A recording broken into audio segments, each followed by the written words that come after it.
আছেন?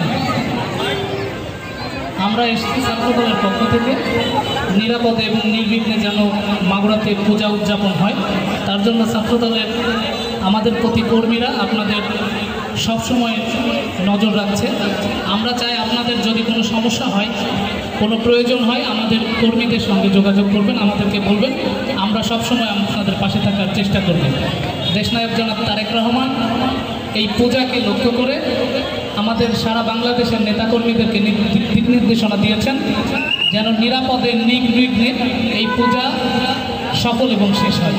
তার জন্য আমাদের জেলা বিএনপির নেতৃবৃন্দ প্রত্যেকেই আপনাদের মন্দিরে মন্দিরে এসেছেন। তাদের দিক নির্দেশনায় আমরা ছাত্রদলের কর্মী যারা আছি, আমরা মাগুরাতে প্রতিটি মণ্ডপে যাচ্ছি, পূজা উদযাপন কমিটির সদস্যদের সঙ্গে কথা বলছি।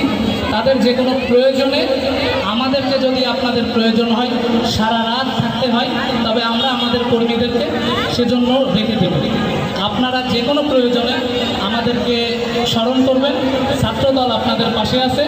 নিরাপদে নির্বিঘ্নে এই পূজা উদযাপন সফল করার লক্ষ্যে আমরা সবসময় আপনাদের পাশে থেকে কাজ করে যাচ্ছি। ধন্যবাদ সবাইকে।